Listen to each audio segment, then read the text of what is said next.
Brought to you by ITEL।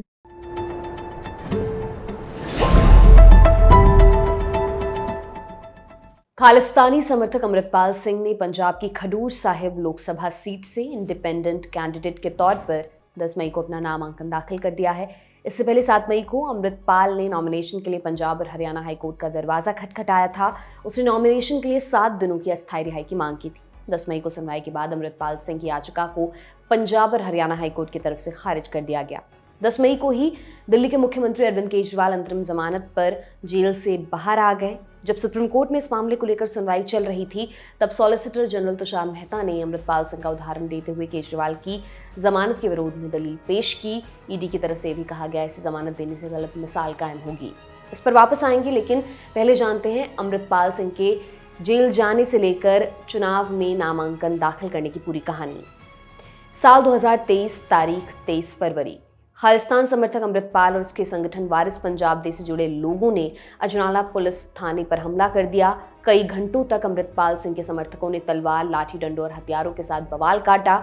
इस घटना के बाद पंजाब पुलिस ने केस दर्ज किया। कई लोगों को हिरासत में लिया, लेकिन अमृतपाल फरार होने में कामयाब रहा। इस घटना से पुलिस की खूब किरकिरी हुई। पुलिस की क्षमता और काबिलियत पर भी सवाल उठे। अजनाला की घटना के 2 महीने बाद जाकर अमृतपाल को अरेस्ट किया जा सका और तभी से वो असम की डिब्रूगढ़ जेल में बंद है। बाद में पंजाब पुलिस ने उस पर राष्ट्रीय सुरक्षा कानून यानी एनएसए भी लगा दिया। एनएसए के अलावा भी अमृतपाल सिंह पर कई केस दर्ज हैं। जेल में रहने के दौरान ही खबर आई कि अमृतपाल पंजाब की खडूर साहिब लोकसभा सीट से इंडिपेंडेंट कैंडिडेट के तौर पर चुनाव लड़ने की तैयारी में है। अमृतपाल ने नॉमिनेशन के लिए पंजाब और हरियाणा हाईकोर्ट का दरवाजा खटखटाया। उसने नॉमिनेशन के लिए 7 दिनों की अस्थायी रिहाई की मांग की। अपनी याचिका के माध्यम से अमृतपाल ने पंजाब सरकार, election commission of India, Dibrugarh jail के सुप्रिंटेंडेंट और पंजाब राज्य चुनाव आयोग को निर्देश देने की मांग की, ताकि वे चुनाव एजेंट की नियुक्ति के माध्यम से उसके नॉमिनेशन को फाइल करने की व्यवस्था करें। 10 मई को अमृतपाल की याचिका पर कोर्ट का फैसला आया। पंजाब और हरियाणा हाईकोर्ट में जस्टिस विनोद एस भारद्वाज ने सुनवाई करते हुए अमृतपाल की याचिका को खारिज कर दिया। फिर खबर आई कि अमृतपाल सिंह ने 10 मई को खडूर साहिब लोकसभा क्षेत्र से स्वतंत्र उम्मीदवार के रूप में अपना नामांकन दाखिल कर दिया। अमृतपाल सिंह के वकील हरजोत सिंह, उनके रिश्तेदार सुखचैन सिंह और 5 अन्य ने खडूर साहिब में जिला रिटर्निंग अधिकारी के कार्यालय में जाकर अमृतपाल की तरफ से नामांकन दाखिल किया। इससे पहले समाचार एजेंसी पीटीआई ने अमृतपाल के पिता तरसेम सिंह के हवाले से कहा था कि अमृतपाल सिंह चुनाव नहीं लड़ना चाहता था, लेकिन फिर उसने कहा कि अगर यह यानी कि चुनाव लड़ना संगत का फैसला है तो वह अपना फैसला बदल देगा। कानून के मुताबिक अगर जेल में बंद कोई उम्मीदवार चुनाव जीत जाता है तो उसे शपथ लेने के लिए जेल से रिहा किया जा सकता है, क्योंकि जेल के अंदर शपथ दिलाने का कोई प्रावधान नहीं है।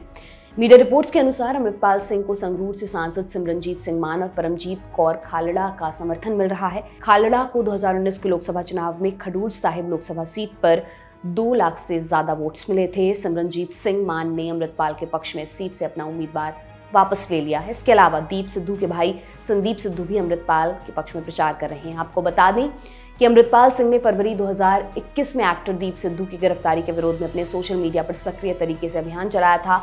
वारिस पंजाब दे संगठन को दीप सिद्धू ने ही बनाया था। सिद्धू की मौत के बाद अमृतपाल सिंह इस संगठन का प्रमुख बन गया था।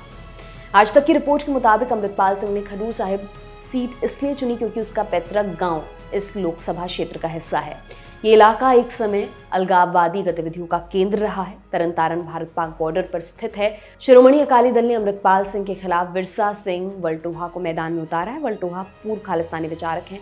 वे इमरजेंसी के दौरान अपनी भूमिका का हवाला देकर लोगों से वोट मांग रहे हैं। 10 मई को ही दिल्ली के मुख्यमंत्री अरविंद केजरीवाल को भी सुप्रीम कोर्ट से जमानत मिली। अरविंद केजरीवाल को ईडी ने कथित शराब घोटाले में आरोपी बनाया। जब सुप्रीम कोर्ट में अरविंद केजरीवाल की जमानत पर सुनवाई हो रही थी, तब ईडी ने कोर्ट में अमृतपाल का उदाहरण देते हुए केजरीवाल की जमानत का विरोध किया। ईडी के वकील सॉलिसिटर जनरल तुषार मेहता ने अमृतपाल का उदाहरण देते हुए कहा, इससे गलत मिसाल कायम होगी। उन्होंने कहा, अब अमृतपाल सिंह ने हमसे संपर्क किया और यही हमारी चिंता है। चुनाव प्रचार के लिए अंतरिम जमानत पर अदालत की सहायता ली जा रही है। मुझे कोई ऐसा उदाहरण नहीं मिला जिसमें एक व्यक्ति को चुनाव प्रचार के लिए रिहा किया जा रहा हो।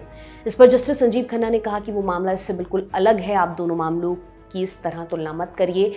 बेंच ने अपना फैसला सुनाते हुए कहा, याचिकाकर्ता अरविंद केजरीवाल दिल्ली के मुख्यमंत्री होने के साथ साथ एक राष्ट्रीय पार्टी के नेता हैं। इसमें कोई शक नहीं कि उन पर गंभीर आरोप हैं, पर अब तक वो दोषी नहीं ठहराए गए हैं।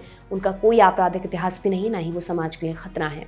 खैर, इस मामले पर आगे जो भी अपडेट्स होंगे हम आप तक जरूर पहुंचाएंगे। आपके लिए तमाम जानकारी जुटाई हमारे साथी मानस ने। मेरा नाम दिव्यांशी सुमराव है। आप देखते रहिए दी लल्लन टॉप। बहुत बहुत शुक्रिया।